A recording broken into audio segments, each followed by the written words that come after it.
आरो जिएसपि आरो बेजों लोगोसे केपिपि आरो कंग्रेस आरो बेजों लोगोसे जोंनि लाइमोन युथ्सफोर दिनै ओंखारदों। गासैबो मोनसे दोलोआव थानानै जों बयबो जोंनि बिटिसिखौ बासायना लाखिगोन बा जोंनि बिटिसिखौ जोङो मोजाङै मोजां जोङो सोलिनांगोन होननानै जोङो दोलै नोगोरै दिनै ओंखारदों। आरो जाय बिथांमोना दिनै बे हाबाफारियाव ओंखारदों बिथांमोना गावसोरनो निज गोसो जानानै जयनिं प्रग्रामावहाय बुंनाय लोगो लोगो जोंबो थांगोन होननानै दोलो नोगोरै ओंखारदों। दिनै जोङो बे जयनिं प्रग्रामा जोंनि बे 13 नं समस्तिनिफ्रायनो बांसिनानो आरो दाब दाब जायगानिफ्राय बिदि ओंखारबावबाय। आरो आङो फ्राय माखासे खामानि दामानि माइ हानाय मानाय बेफोरबायदि खामानि थानायनि थाखाय आं माखासे मानसिफोरखौ आं लिस्ट खालामनो हायाखिसै आरो जाबावगोन बिनि उनाव डिसेम्बर नङाब्लाबो जानुवारियाव आरो मोनसे आरो मोजां जयनिं प्रग्राम जाबावगोन। बेवहाय आरो रायजो राजाफ्रा नुबावगोन। आरो जाय बिथांमोना दिनै बे जयनिं प्रग्रामाव ओंखारदों बिथांमोना गावसोरनो गोसो जानानै बिपिएफ दोलोखौ मोजां मोननानै दिनै बे जयनिं प्रग्रामाव ओंखारदों। आरो दिनै जोंनि नैबे 13 प्लास जोंनि चिरां डिस्ट्रिक्ट बेनिफ्राय खमाव गैयाबाबो 400-500 जन बायदि मानसि दिनै जयनिं जानो ओंखारदों।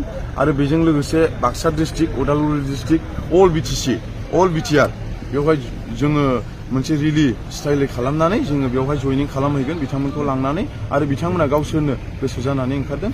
आरो जि अल बिटिसिनि बिटिआरनि जि प्रग्राम बे प्रग्रामाव जों बयबो माने आवगायदों। आरो दिनै नंगौ आङो सानसे समाव सिगां आं गोबाव समनिफ्रायनो आङो बिदिनो रायजो राजानि खामानि मावदोंमोन। खिन्थु सोरबाया आंखौ बुंदों माबा मोनसे राजनितिकनि बेलायाव बा माबा मोनसे गाद्दि नागिरनानै दिनै बिपिएफ दोलोआव हाबदों होननानै। नाथाय आं मोनसे गाद्दि आरो माबा मोनसे टारगेट लानानै आं खालामाखै। दिनै नंगौ रायजो राजाफ्रा गोबां मानसिफ्रा बुंदों आंखौ दिनै नोङो सानसे समाव माबा मोनसे जायगायाव थांनांगौ बा सहैनांगौ बयबो सापर्ट होनायलाय आं दिनै बिपिएफ दोलोआव हाबदों। मानो होनना बुङोबा जोङो पार्सनेलि हारसिंबो आं मावबाय थानो हाया। बिनि थाखायनो आङो दलजों थानानै दिनै आं खामानि मावगोन होननानै आं दिनै फैनाय जादों। आरो जि दला जिरायथ'नाय दल बा थाथ'नाय दल बे दलखौ आं मोजां मोनो। मानो होनना बुङोबा आं गोदोनिफ्रायनो जि पार्टियाव गैयामोन आरो इन्डिपेन्डेन्टआवमोन जोनोम जाजेननायनिफ्राय दाख्लै बिपिएफ दोलोआव हाबिनि टाइमसिमाव आं खुनु दलाव गैयामोन। खिन्थु दिनै आङो दलाव थाबाय आरो दलनि खामानिखौ आं मावलांगोन। आरो जि दलाव आं थांदों बे दला निस्सय स्ट्रं भाबै 2025आव माने सरकारखौ दाफिनगोन होननानै आं सानो। आरो रायजो राजानि निउसाव आं नुनो मोनो माने निस्सय फैफिनथारगोन होननानै। दा ओरै सानजा बाक्सा डिस्ट्रिक्टनिफ्राय फैगासिनो दं आरो जोंनि चिरां डिस्ट्रिक्ट आरो अल बिटिआरनिफ्राय बे प्रग्रामा बिजनि टुलगेटनिफ्राय लानानै रिजर्टआव जों बेवहाय माने जोंनि बिर'धि दलफोरखौ जोङो जयनिं खालामगोन। मुगानि साफ्रोमनिसिमबो खुलुमनाय ओमफ्राय बरायग्रोनाय थाबाय रायजो राजा नोंथांमोन साफ्रोमनिसिमबो। दिनैहाय नभेम्बरनि 21 थारिख अक्ट'। दिनैहाय मोनसे आपडेट लाबोनो थाखाय गोसो जादों नोंथांमोननि गेजेरावहाय।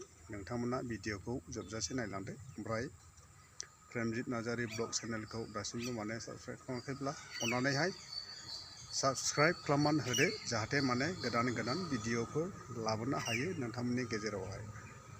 दासिमनि रादामा बेनो जाहैबाय थांनाय 20 थारिख नभेम्बर खालि जे माने बिपिएफनि गोबां बेबायदि गोगोम जयनिं जानाय प्रग्रामखौ नोंथांमोना ससियेल मिडियायावहाय नुखाबाय। उदालगुरिनिफ्राय जागायनानैहाय कार रेलिजों लोगोसे गोबां लाइमोन जोहोलाव सिख्ला बोराय बेन्थ' बेबायदि कारजों फैनानैहाय चिरांनि बाथौ रिजर्ट मा होनो स्पटनावहाय बेबायदि माने जयनिं जानायखौ नोंथांमोना नुनो मोनदों। बेवहाय जयेन जादों जाहैबाय 400-500निबो बारा बिजेपि, जिएसपि ओमफ्राय बेबायदि इउपिपिएल बेफोरनिफ्राय खमैबो 550निबो बारा 550 निबो बारा बेबायदि माने BPF आवहाय जइन जानायखौ नोंथांमोना नुनो मोनदों। बेनिखायनो नोंथांमोना नैबे भिडिअखौहाय नायलांदो। ओमफ्राय नायनानैहाय नोंथांमोना मा मोनदों बेखौहाय सिन्था खालामदो। ओमफ्राय दिनैहाय माने पार्टिखौ बेफोरबायदि माने गोदान गोदान हास्थायनायखौ दिनै लुबैदों। जाय पार्टिया दिनैहाय माने फुराना बेफोरबायदि सरकार BPF सरकारखौहाय दिनै पाब्लिक मानसिफ्रा नागिरफिनदों। माब्रैब्ला मोजां जायो माने सरकारा बबे सरकारा साबसिन जागोन, बबे सरकारा माबायदि दैदेनबोगोन बेखौहाय दिनैहाय रायजो राजाफ्रा नागिरगासिनो दङ।